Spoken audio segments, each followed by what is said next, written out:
Welcome back, everyone.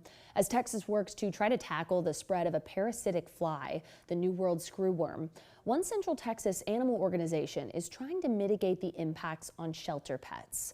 While the majority of the screwworm cases confirmed so far in Texas are affecting cattle, larger animals, we know dogs are also at risk, and one case has already been confirmed in a dog in West Texas. The threat has led local nonprofit Austin Pets Alive to completely overhaul its intake, medical, and transport systems to try to protect the animal population here, but they tell us they're facing some major challenges, from transport restrictions to the costs of fighting the fly. Today, APA's president and CEO, Dr. Ellen Jefferson, is joining us for more insight on this risk and you all's efforts to mitigate it. Thank you for being here. Yes, thanks so much for having us. Okay, we have to address the puppy in the room. You all brought a very special guest. Tell us about Dan here. Dan is Diving Board Dan, and he is about 9 weeks old. We think he's a pointer, and he is actually the best puppy in the world. He's just sitting here so calmly and sweetly. Can confirm. I think he's even yawned. He might fall asleep while we talk here. He's just the sweetest. But talk about, as we look at our cute little friend here, talk about the risk to animals like Dan. I think a lot of folks in Austin feel like this screwworm is maybe a far off problem, a rural problem. Talk about the risk to animals right here in Central Texas. You know, the fly flies, and so there is danger to any animal in Texas. It will lay its eggs in any warm-blooded animal. So dogs and cats are absolutely at risk, and we're not that far away from one of the places where a larvae was found, and so we actually believe it's going to get closer to us before it goes away. But in the meantime, we do help a lot of shelters in Texas, and we try to help them with transport, and we bring in animals that need care, and they might be coming from one of those areas that's closer even.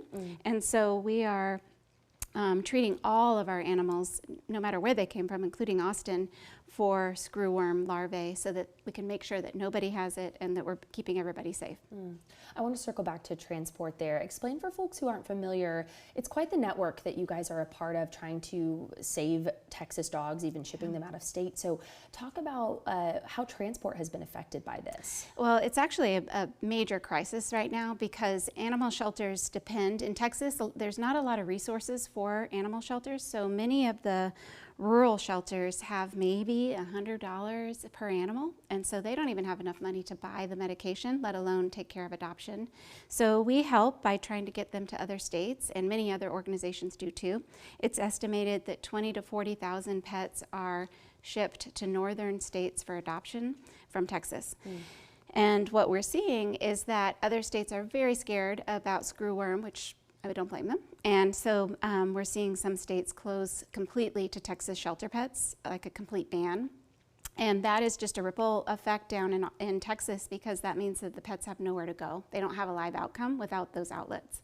And so we're trying to help Texas shelters cope with that. We're trying to figure out if there's other opportunities for transport. We're trying to help them, they don't even have enough money to get the medicine. So we're trying to help all the Texas shelters be able to treat the pets in their care in and out of the infested zones, and then obviously here in Austin as well. I know I was reading just about a ban in all of Florida on shelter pets coming to that state. You've talked about the medication. You all have actually switched up all the medication that your animals are on. Talk about the cost of that. It's so costly. We are very scrappy as an organization, so every penny matters. I know all animal organizations are like that.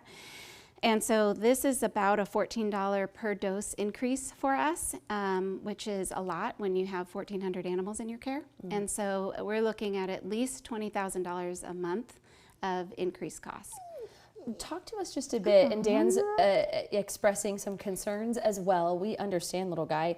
Talk about, you all believe this could be a long-term problem. This isn't just over the next few weeks. This could have ripple effects. Yes, what we understand is that this doesn't go away fast. The screwworm, yes, the state is working on it, and we're really excited to see those efforts hopefully come to fruition and all the flies are eradicated, but that's likely months, if not years, away. And so this is something that just needs to become part of Texas reality, and protecting our pets and making sure that if a fly lands on one of our dogs or cats, that the eggs die and they can't have the larva.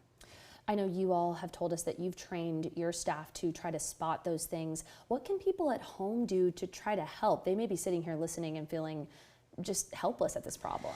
Well, the first thing is to go, if they have a vet relationship, go to their vet and get the medication. It is only a prescription, unfortunately, but the veterinarians all carry it. And the second thing is to just look at your pets and make sure that they don't have any wounds. What we're doing in our care, because so many pets are coming from really bad circumstances, they are covered in wounds, they're covered in covered in ticks, and so pulling the ticks off leave little bumps and areas where flies could get in. And so what we're doing is we're looking at the fur, rubbing the fur backwards, and you can find spots on their skin easier if you pull make the hair go in the opposite direction. And yeah, and then looking in their ears, and of course just all over their feet and everything. Yeah, stopping the spread just with your pet at home and protecting them too. Yeah, I could keep you here forever. We would love to stay in touch with you as this problem develops, and thank you for the work you're doing in Austin to try to stop it. If you all are interested in getting to know Diving Board Dan, you all can go online to Austin Pets Alive website. They have more information about him and more great tips. So Dr. Jefferson, thank you so much for being here. thank you so much for having me. We appreciate it.